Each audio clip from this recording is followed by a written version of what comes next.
Boa tarde, pessoal. Vocês conseguem me escutar? Escrevam no chat, por favor, que sim ou não. Conseguem, né? Eu não estou aparecendo, só o nosso palestrante de hoje. Então, vocês vão só me escutar e vão ouvir e ver o Dr. Márcio, ok?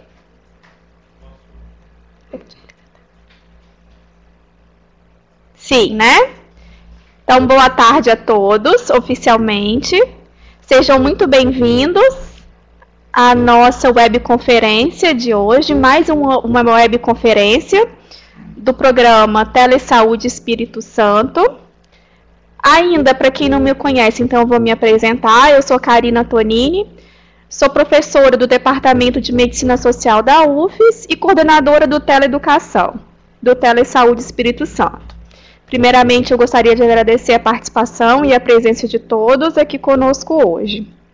E gostaria de lembrá-los que é muito importante, para quem não sabe ainda, né, preencher essa caixa que fica à direita da tela de vocês. É uma caixa que contém várias informações, o nome de vocês, o município, a categoria profissional, a unidade, a equipe que trabalham, né?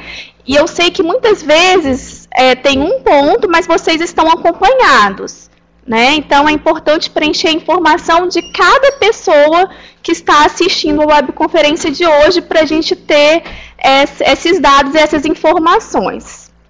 Tá ok? Lembrando que a nossa webconferência ela é gravada, né? Então ela será gravada e vocês podem acessar daqui a alguns dias no site do Telesaúde, lá no link vídeos. Então divulgue para os colegas que não puderam estar presentes, não tiveram essa oportunidade de participar, né, de forma síncrona conosco hoje. As dúvidas, as contribuições podem ser enviadas pelo chat, por meio do chat. E também, se vocês quiserem compartilhar alguma experiência de vocês, tudo isso pode ser enviado pelo chat, tá? Então, hoje, a nossa webconferência é intitulada Anemia Falciforme, Aspectos Clínicos e a Importância para a Atenção Primária à Saúde. O nosso palestrante é o Dr. Márcio Barcelos Silveira. Dr. Márcio é médico hematologista do EMOIS. Essa palestra, essa webconferência é uma continuidade da webconferência que nós tivemos no dia 19/8, né, com a Fátima Careta, né, da Secretaria de Saúde também, que era o Programa Estadual de Triagem Neonatal com foco na Política Estadual de Atenção Integral às Pessoas com a Doença Falciforme. Então, doutor Márcio, desde já eu gostaria de agradecer a sua disponibilidade de estar aqui conosco hoje, a sua presença, e já passo a palavra para que você inicie a webconferência de hoje. Bom, boa tarde a todos. Eu que gostaria de agradecer inicialmente aí o espaço cedido pela Telesaúde, tá? Para a gente poder estar falando desse tema que é tão importante aí para a saúde pública, né? E queria agradecer também aí a Câmara Técnica do Hemocentro. Bom, nós vamos começar falando, claro que a gente não tem como abordar aspectos clínicos sem abordar um pouco de fisiopatologia da doença, até para entender como ela funciona e para identificar os sinais de alerta e para poder a gente ter um manejo adequado, né, desses agravos aí que acontecem na anemia falciforme. Bom, vou passar aqui o próximo slide. Bom, a hemoglobina S, né, foi a primeira variante, a primeira mutação da hemoglobina estudada, então uma das melhores estudadas ainda hoje, e ela faz parte de um grupo de doenças, ela participa de um grupo de doenças que nós englobamos nas síndromes falciformes, dentre elas a própria anemia falciforme, que é a homozigose, né, dessa hemoglobina, homozigose SS. Nós temos outras doenças quando essa hemoglobina se associa aí ao gene da beta-talassemia, né, a hemoglobina C. Tá? Então essas doenças são as síndromes falciformes com muitas semelhanças entre elas, mas com algumas peculiaridades. Tá? A heterozigose, o traço falciforme, que é importante a gente reforçar, que não é doença, tá? Existe em 20% dos indivíduos da África Equatorial e nas províncias do leste da Arábia Saudita e Índia Central. tá bom? E isso é importante porque a nossa herança, né, enquanto nação, vem justamente desses povos que vieram para cá, principalmente na época aí, né, da escravidão e do comércio de escravos. A hemoglobina S, ela nada mais é do que uma simples substituição do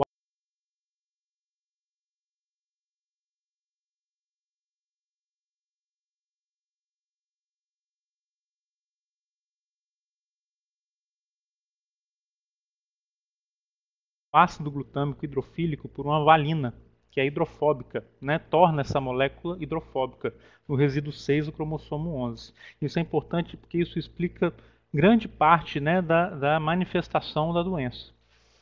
E a gente reforça que o traço, a associação da hemoglobina S com a hemoglobina A,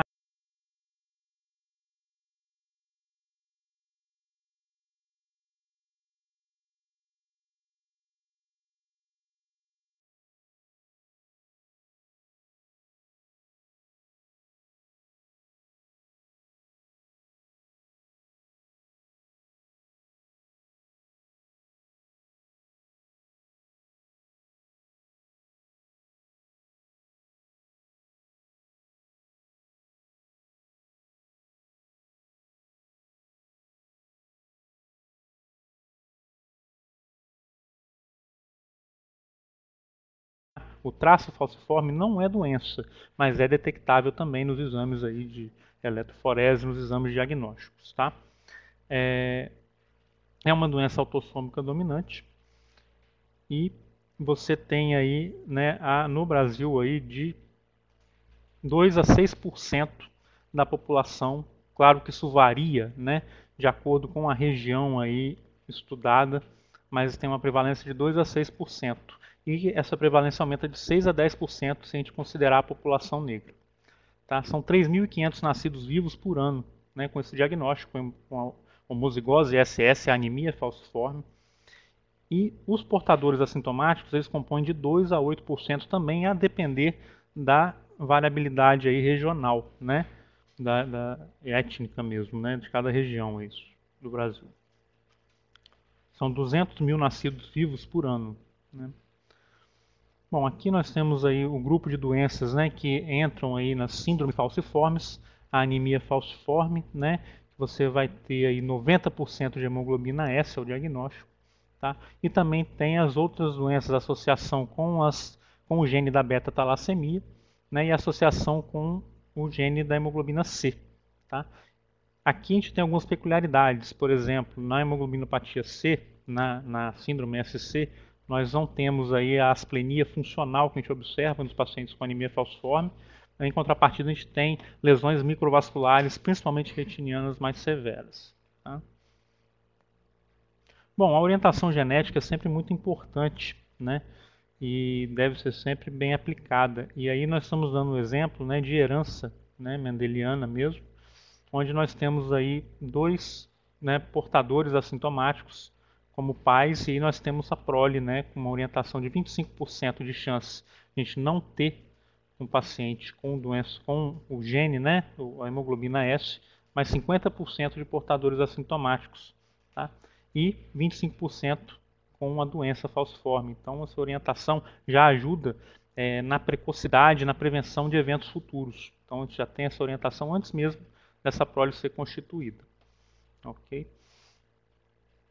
Bom, a grande alteração, essa simples alteração que compõe a hemoglobina S, ela faz com que a hemoglobina perca uma propriedade que é muito importante para ela, que é ser hidrofílica.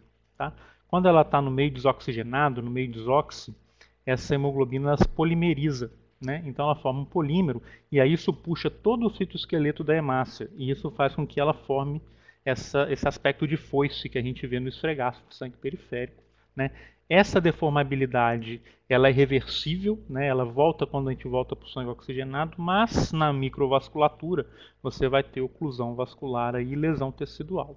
A gente sabe hoje, né, a gente vai ver no próximo diapositivo, que não é só isso que explica a microoclusão, tá? Mas essa deformabilidade ela é muito importante para isso, e ela também enfraquece o citoesqueleto eritrocitário e ela diminui o tempo médio de vida do eritrócito.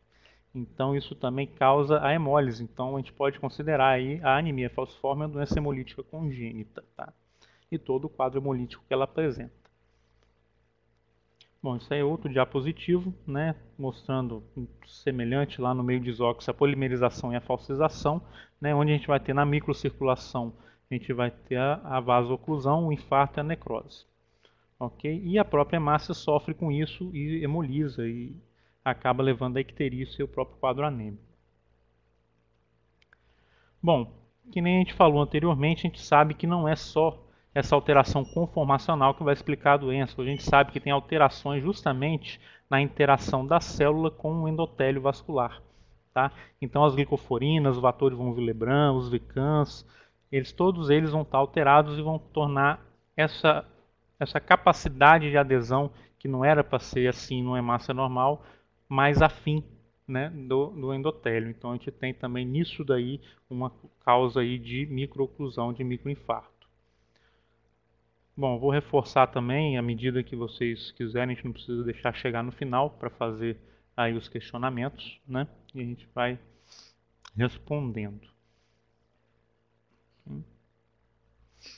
Bom, uma coisa que sempre intrigou, né, os estudiosos, os médicos, há alguns anos já, é que alguns pacientes tinham um prognóstico melhor do que outros dentro de uma mesma doença, dentro da anemia falciforme. Alguns descobriram, inclusive, na vida adulta, né? Claro que são poucos casos, mas eram coisas que, assim, essa heterogeneidade de manifestações intrigavam os pesquisadores. Hoje a gente sabe que existem haplótipos que definem isso, tá?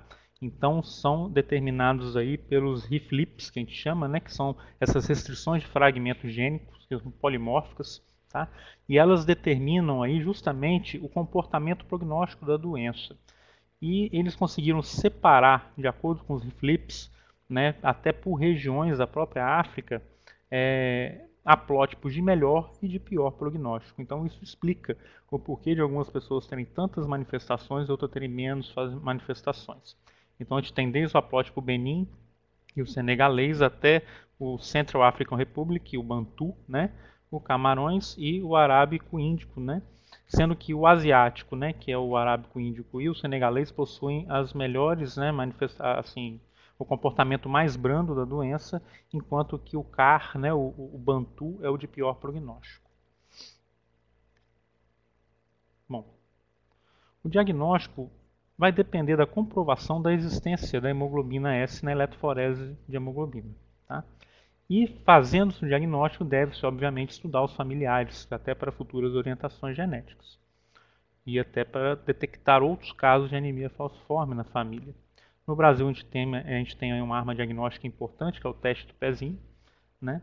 E a manifestação hematimétrica da anemia falciforme é de uma anemia normo-norme, tá? Que fica entre 6 e 10 gramas por decilitro de hemoglobina, com uma leucocitose, que muitas vezes é às custas não só mesmo dos leucócitos, mas também de eritroblastos circulantes, e a plaquetose também, que é reacional e própria da doença. Você tem uma bioquímica que é típica de hemólise, onde você tem aumento das bilirrubinas, principalmente às custas de indireta, aumento do DHL, um consumo da aptoglobina. Tá? E a hematoscopia, pessoal, algumas pessoas não estão escutando, estão escutando o Márcio mais baixo. Melhorou agora? No esfregaço de sangue periférico. Ah, então As isso. manifestações clínicas são decorrentes de quê? Das crises vasoclusivas, obviamente. Nós temos também crises aplásticas, que a gente vai explicar no decorrer da apresentação, crises hemolíticas, as síndromes de sequestro esplênico, infecções, que inclusive são a maior causa de mortalidade na anemia falciforme, e as disfunções orgânicas crônicas. Né? Para melhorar aqui. Deixa eu tentar. Melhorou? Melhorou? Deixa eu ver aqui o pessoal. Eu tô falando baixo, será? Acho que não, né? Tá melhor?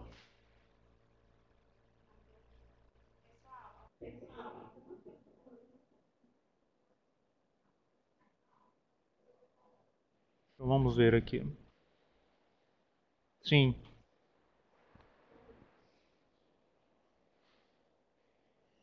Ah, tem um macete aqui. Vamos ver, acho que tá melhor, Bom, Vou continuar. Então, as crises, né?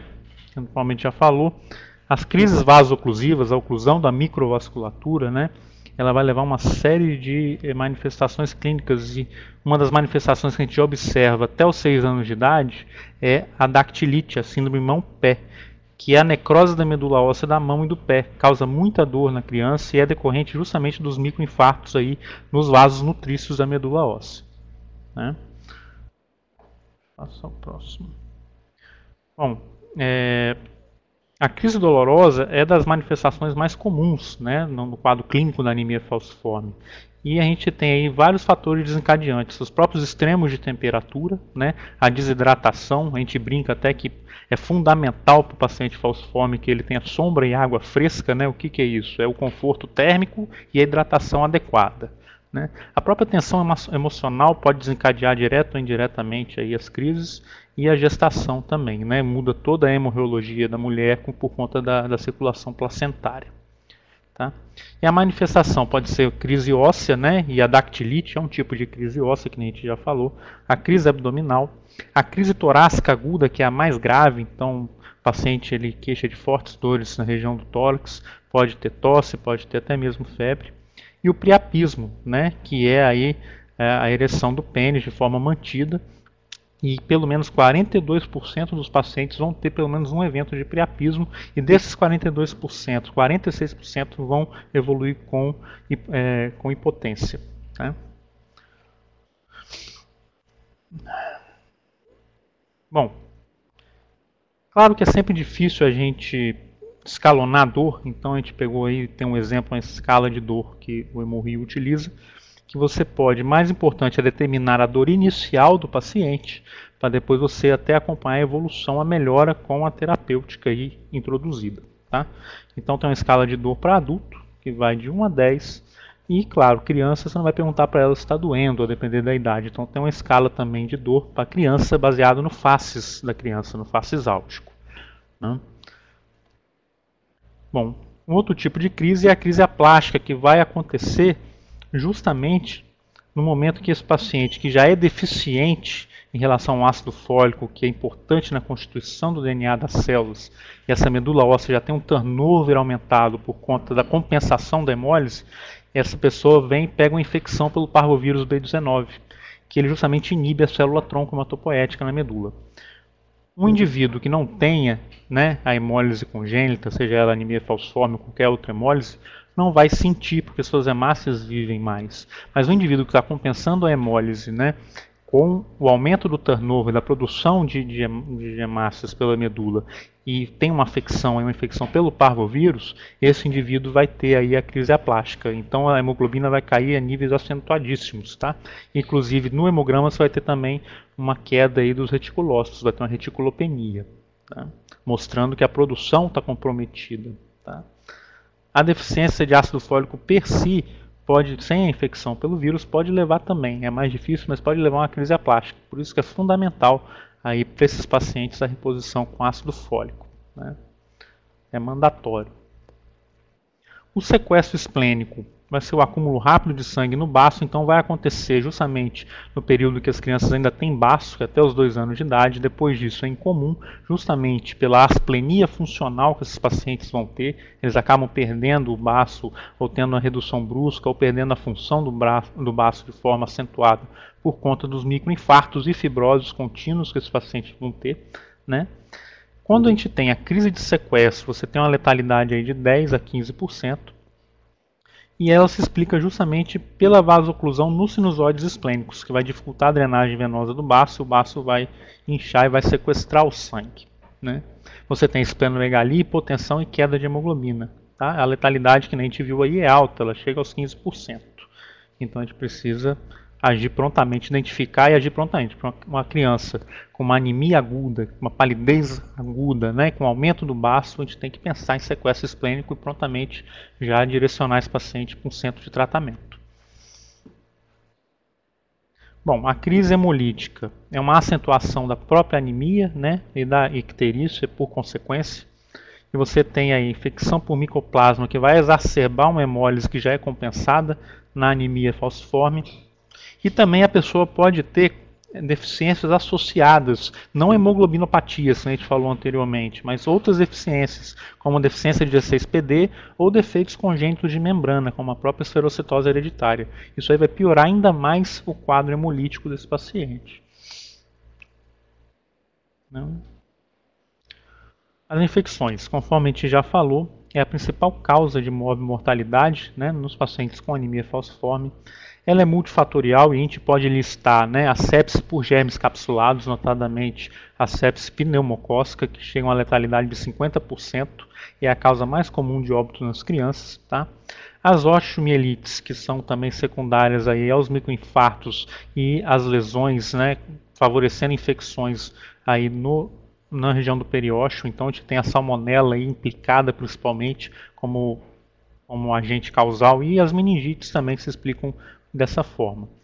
E o hipoesplenismo, que é o que vai levar à predisposição a essa infecção por germes capsulados. Outras disfunções orgânicas são inevitáveis, né, num universo onde o paciente faz hemólise e faz microinfarto continuadamente.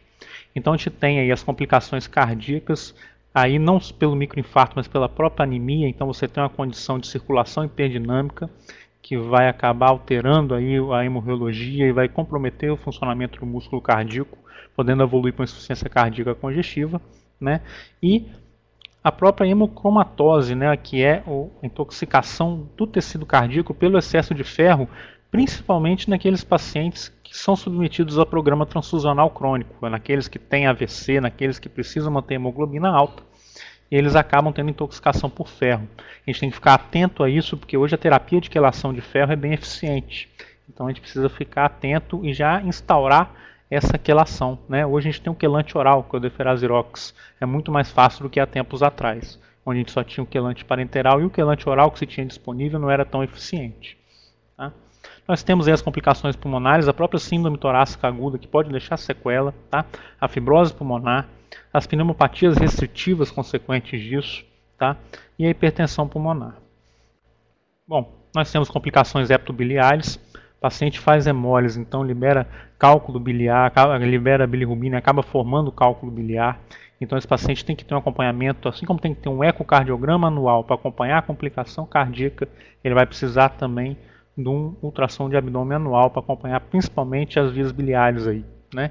E ver se não está tendo nenhum problema, nenhum cálculo que comprometa e possa levar uma complicação como uma colecistite calculosa ou evoluir para uma colangite. Isso no paciente sem doença falciforme já é complicado, no paciente com anemia falciforme é mais ainda, né?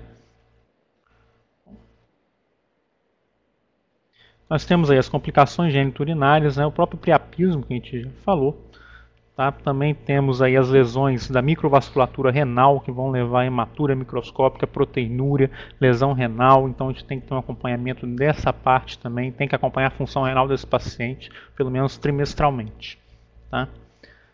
Complicações cutâneas, então acho que vocês são muito habituados a lidar com isso, são as úlceras de membros inferiores, né? Elas aparecem no paciente com anemia falciforme num contexto justamente de hipóxia tecidual, e a úlcera ela aparece principalmente nos maléolos, e é de difícil resolução, né?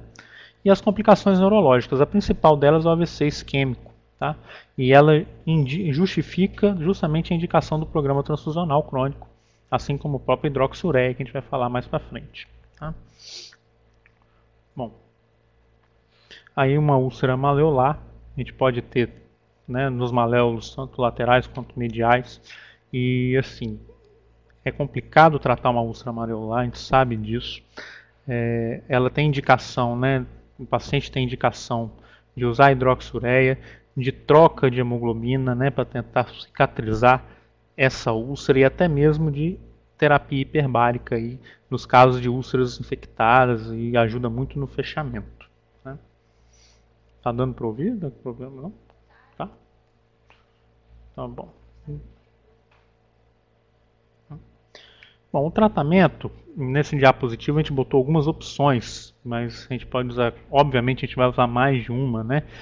E o ácido fólico a gente já viu que é mandatório, então ele ajuda a compensar o consumo aí da medula óssea por esse turnover aumentado aí, por esse uso exacerbado do ácido fólico na produção de DNA celular.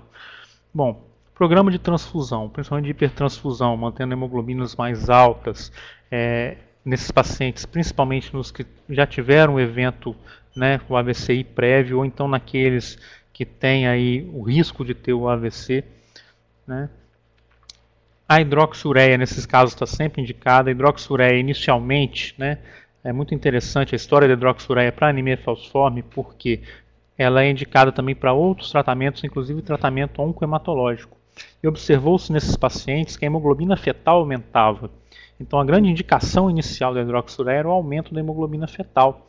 Hoje a gente sabe que isso também é importante, mas não é só isso que ajuda na terapêutica. A gente sabe também que a interação aí, né, das moléculas de adesão do eritrócito com o endotélio também são alterados aí pelo uso da medicação. Então é importante, é uma arma terapêutica importante que hoje a gente tem que utilizar. No programa de transfusão, a gente tem que sempre lembrar da intoxicação pelo ferro que vem junto, né, que vem nessa bolsa transfundida. Então o paciente acumula esse ferro e a gente tem que lembrar da terapia de quelação, tem que fiscalizar isso.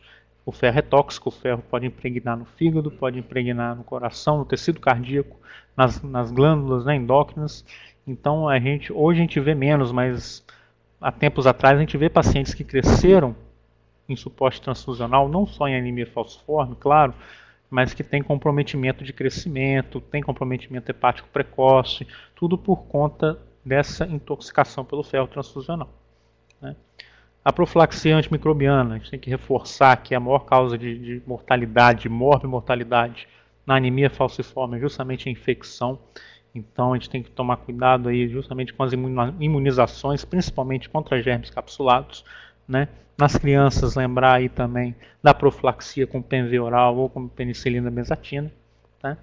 O tratamento das crises, claro que a dor leve, a gente pode fazer um tratamento domiciliar, mas boa parte dos casos a indicação já é de tratamento hospitalar com hidratação vigorosa, né? A gente tem que também pensar aí na sobrecarga, que a gente já falou, na hemólise, então a hidratação ajuda também nesse contexto. E claro, né, a gente tem que falar de transplante. O transplante de medula óssea, inicialmente, os resultados melhores eram com crianças até os 5 anos de idade, né? E tínhamos casuísticas muito ruins de transplante de medula óssea em adultos, mas a melhoria e o avanço no estudo dos protocolos de condicionamento para esses pacientes, né, vem tornando cada vez mais viável o transplante para adulto. E isso já vem sendo discutido nas câmaras técnicas aí do governo, né? Então a gente tem que aguardar justamente a definição do transplante, que com certeza é uma arma terapêutica importante aí também. Bom, em nível de atenção primária, o mais importante é a gente saber identificar tudo isso que já foi falado, saber que esse paciente tem um agravo iminente e precisa ser prontamente encaminhado ao serviço de urgência e emergência, principalmente nos casos de crise álgica e de crises de oclusão vascular, priapismo, síndrome torácica. Então é importante identificar esses casos, né? Os menos graves, claro, a gente pode conduzir de forma ambulatorial. E esses pacientes têm que ser fiscalizados, né? Como todo paciente, mas o falciforme a gente brinca que precisa de um puxãozinho de orelha às vezes, porque ele tem que ser orientado a acompanhar nos centros. Então, ele tem que ser monitorado, a gente tem que saber se ele está acompanhando, se ele está usando as medicações, e ele tem que ter consciência de que isso vai diminuir as crises, vai diminuir as intercorrências, vai diminuir as internações, né?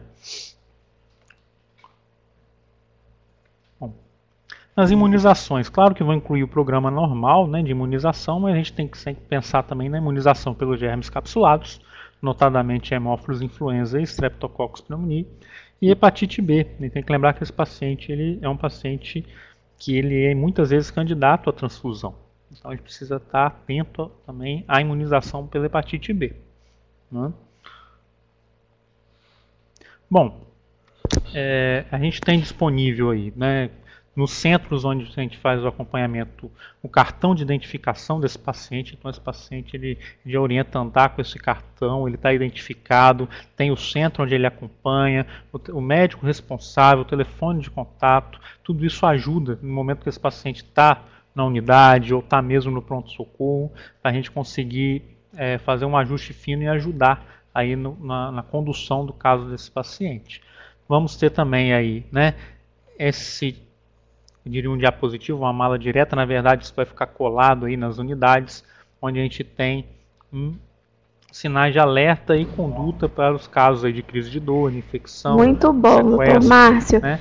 A Letícia, ela pergunta se o centro de referência para anemia falciforme é o Hemóis. Em breve vai ser reativado, ele teve um problema, tá? Mas ele vai existir, inclusive com esse número, mas também pode se ligar para o telefone do Hemóis direto.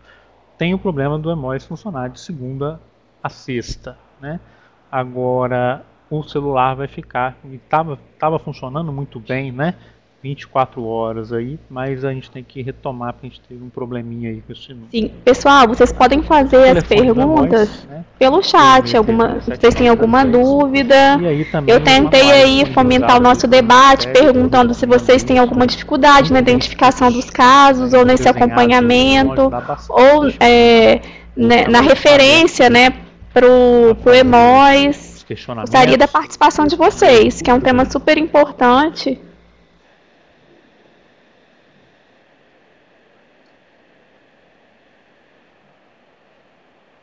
Sim, o Hemóis é um dos centros. Claro que para criança a gente vai contar com a ajuda também do hospital infantil, né, e do próprio hospital universitário, o hospital das clínicas.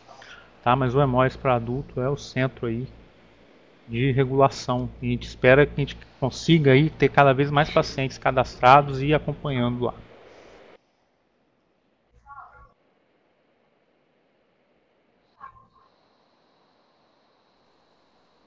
E a Mary de Vitória, ela pergunta se há alguma maternidade de referência para gestantes. Olha.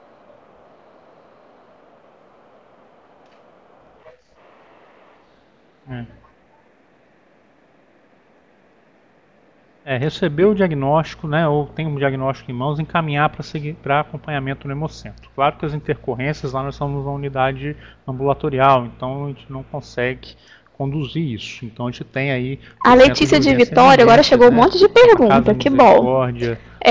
Ela pergunta se a criança com traço falciforme pode desenvolver anemia falciforme. Ajuda bastante nesses casos aí. Né? Por isso que é importante a gente ter esse contato com o próprio Hemocentro, um paciente desse que está lá, a gente pode ajudar, né, nas dúvidas aí para a condução do caso.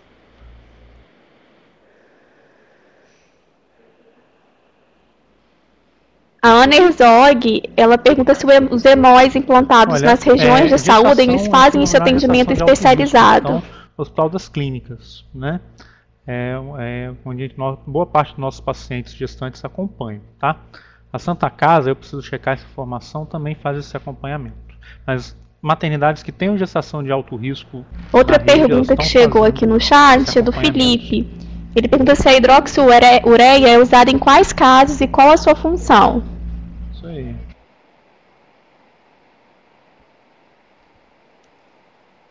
De jeito nenhum. É uma condição genética, o traço, ela nasceu com traço, ela vai morrer com o traço, não vai evoluir para anemia falciforme. Tá? Isso não existe. Seria o mesmo que falar que uma criança com anemia falciforme pudesse virar traço. Isso não pode.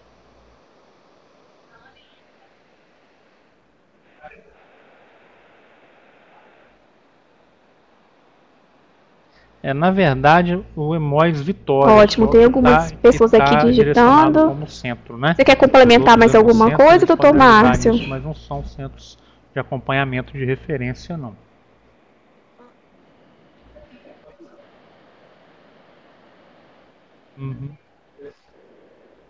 Então vamos esperar mais alguns minutinhos.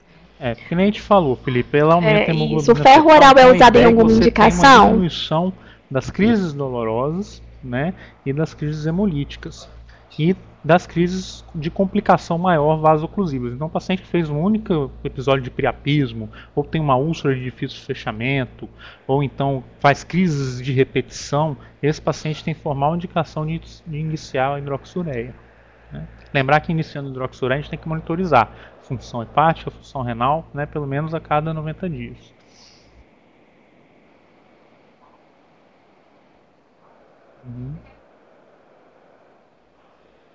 Não, aguardando as dúvidas. É um tema muito abrangente, se a gente for falar tudo, né? Então é por isso que é importante que vocês perguntem também, a gente ir conversando. Tem uma perguntinha. Ah, tá, já respondi. Nenhuma indicação. Inclusive, ele é contraindicado nesses casos. A Ana Você está aqui fazendo ferro oral digitando, para vamos esse esperar um paciente, pouquinho. além de você não estar resolvendo o Tem problema uma da anemia dele, pergunta. você está levando a condição de intoxicação. Mas desde já eu queria O agradecer organismo humano pela não palestra, excreta ferro Márcio, com facilidade ou praticamente não pelos excreta. esclecimentos. Só excreta pela descamação da mucosa Ó, a Ana intestinal. escreveu aqui, às Você vezes a fazendo família não ferro, fornece ela vai informações acumular. para avançarmos nos casos investigados. anemia ferropriva, Deveríamos ok, dar mais você visibilidade ao indicação problema? normal Ainda de se fazer tem o ferro, preconceito. Ela Agora, afirma, ainda se anemia tem falciforme, preconceito. a rigor, não. A não ser que além da anemia falciforme, essa pessoa tenha algum distúrbio hemorrágico, seja uma mulher com transtorno de sangramento, né, de hipermenorreia, ou teve uma perda importante sanguínea, e aí você vai monitorizar isso pela ferritina desse paciente. É o estoque de ferro, vai pedir o perfil de ferro dele. Mas a rigor não se faz ferro para anemia falciforme de jeito nenhum.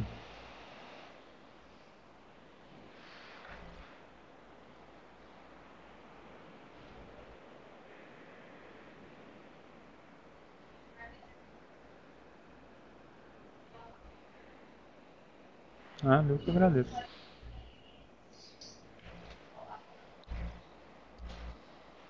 A Mary está falando que ela gostou muito da apresentação, foi bastante esclarecedora, rápida, dinâmica. Isso aí, Mary, foi mesmo bem objetiva, clara, Não, né? Isso é muito importante. Para a gente atingir os nossos objetivos aqui. Eu acho que eu já vou encerrando que a doença traz, essa webconferência. Tem que quebrar isso daí. Agradecer mais uma vez ao Dr. Márcio pela presença, pela excelente palestra, pela disponibilidade e agradecer também a presença de todos, pela participação. Continuem sempre participando, sempre temos a nossa agenda no site do Telesaúde e divulguem para os demais colegas também. Dr. Márcio.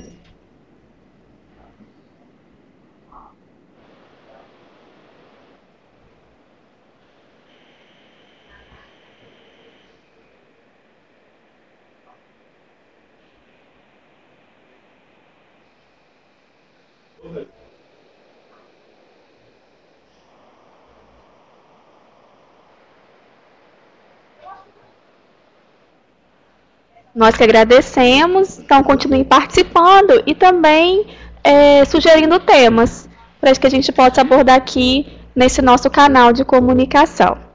Muito obrigada a todos e tenham uma boa tarde.